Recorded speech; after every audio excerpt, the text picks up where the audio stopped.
خب بالاخره رسیدیم به درس 20 کتاب vocabulary for IELTS که در مورد هنر هست. Art appreciation یعنی لذت بردن، کیف کردن از هنر. When you show appreciation، پس این با فعل show میتونید استفادهش کنید. To show appreciation.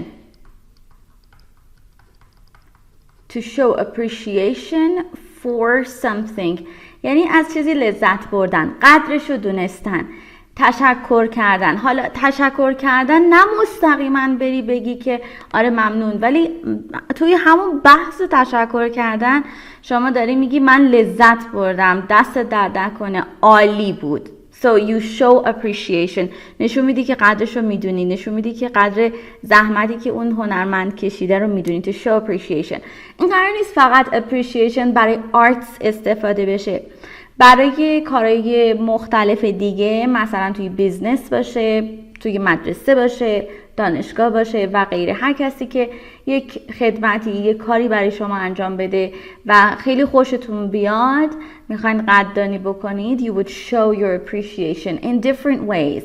You can buy gifts, you can say thank you, and so on and so forth. Okay? The performing arts خب میشه اون هنرهای نمایشی یا هنرهای اجرایی. و جالبه بدونید پس ما اینجا یه دونه آرتس داریم با ای بزرگ، خب که توی دانشگاه برای رشته های علوم انسانی استفاده میکنیم. خب و پس اینو من ربطش میدم یا میذارم یه فلشی میذارم براش humanities. So humanities میشه همون علوم انسانی. alright؟ و بعد حالا رشته هایی که هنر هستند توی دانشگاه بهشون میگیم fine arts. اوکی؟ پس هنرهای تجسمی، نقاشی و غیره، همه اینا هنرهای دستی، اینا به عنوان یک رشته میشن fine arts. خب با F بزرگ با A بزرگ نوشته میشه. بریم سراغ درسمون ببینیم تمرینامون چی هست. لطفاً تا آخر ویدیو با من همراه باشید.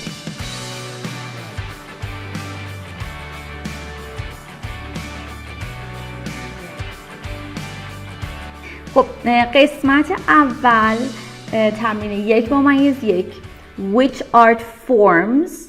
So when we're talking about forms, we're talking about types, we're talking about kinds, right?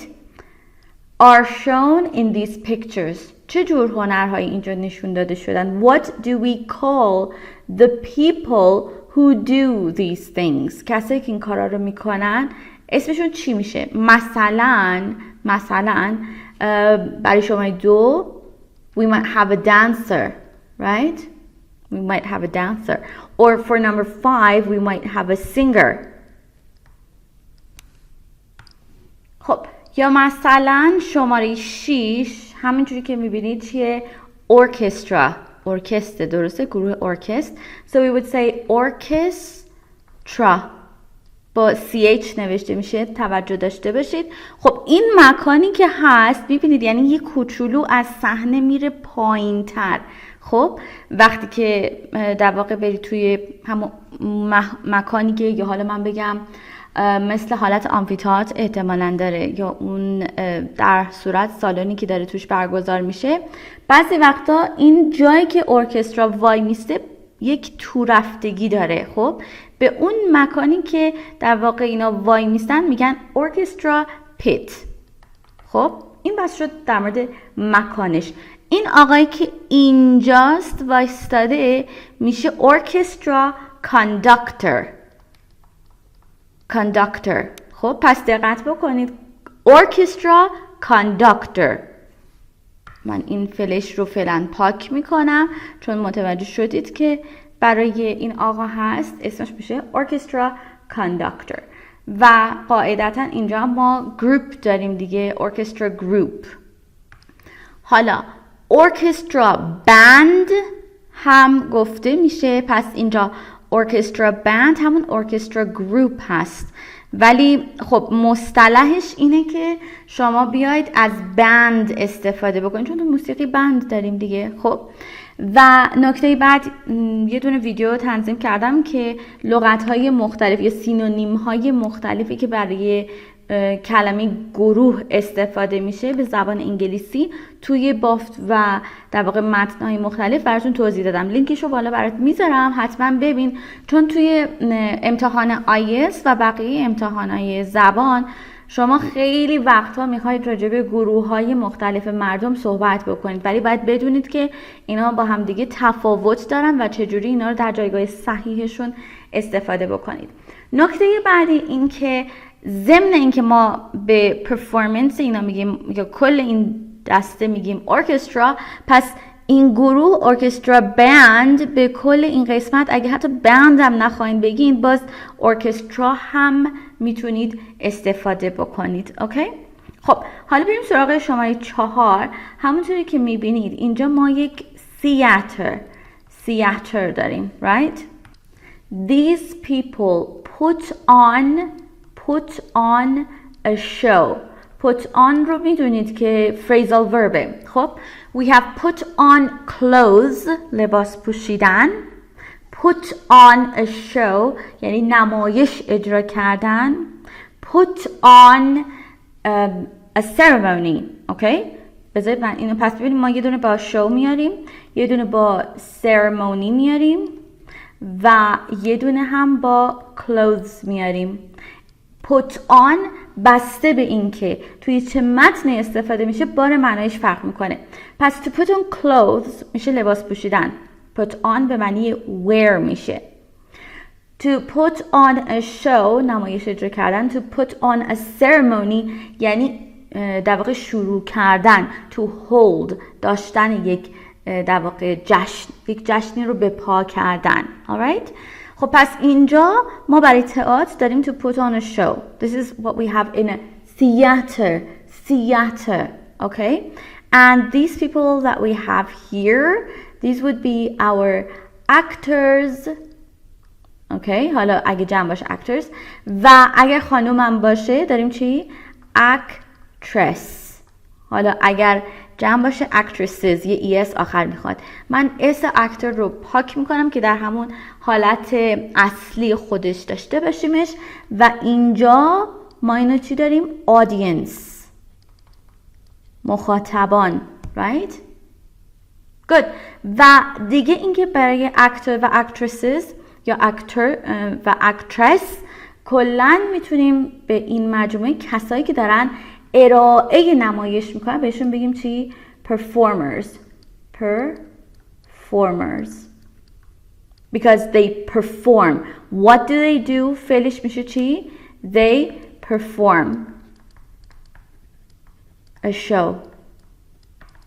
یه نمایشی رو دارن اجرا میکنن. So you can say to perform a show. You can say to put on a show. Alright? perform کردن خیلی کلمه رسمی تریه تا این که بگین to put on a show. Alright? خب بریم سراغ عکس شماره 5 که اینجا سینگر داشتیم. درسته؟ حالا من میخوام این رو تکمیل کنم. اینو براش میذارم opera singer. پس ما این پرفورمنسی که توی عکس 5 داریم اوپرا هست. درسته؟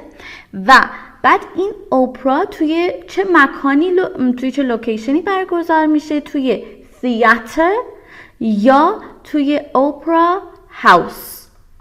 اوکی؟ اینم در مورد لوکیشن یا مکان این هست. خب عکس شماره 7 میشه statue به معنی مجسمه. alright؟ و بریم سراغ عکس بالاییمون شماره 3 portrait یا portrait، یعنی تی آخرش هم تلفظ میشه. اینجا براتون بنویسم portrait. اوکی؟ و کسی که این کار رو انجام میده اون هنرمندش میشه portraitist. alright؟ چون ما اینجا یک نفر رو داریم که وسط عکس میشینه و نقاشیش کرده. So this is called a portrait.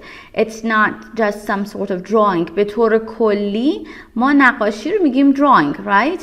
اگر حالا با آبرنگ و رنگ روغن و اینا باشه خب اون میشه painting. خب حالا تخصصی تر کسی که این وسط الان نشسته عکسشو داریم میکشیم یه همچین حالتی رو بهش میگیم portrait. و اگر بخوایم راجع به آرتیستش صحبت بکنیم یا هنرمندی که این رو کشیده the artist. من اینو بهتر بنویسمش artist, right? این میشه portraitist, alright? و برای عکس شماره 2 همونطوری که میدونید خب به هر حال این یک رقصه so dancer ولی تخصصی تر داره بله میره درسته باله so ballet که دقت دارین بعد از باله آخرش تی داره ولی این تی خونده نمیشه باله اوکی و به این کسی که داره باله میره بهش میگیم بالرینا اوکی بالرینا گود. و عکس آخرمون اگر این رو به صورت یک هنر تجسمی در نظر داشته باشیم به نظر میاد یک جور نقاشی انتزاعی باشه. So I'm going to go with abstract drawing. خب حالا اگر که این با paint باشه میشه abstract painting ولی abstract که اینجا داریم به معنی انتزاعی هست. اوکی؟ خب پس فکر کنم همه عکس ها بله تمام عکس ها کاور شدند. بریم سراغ بقیه تمرین ها.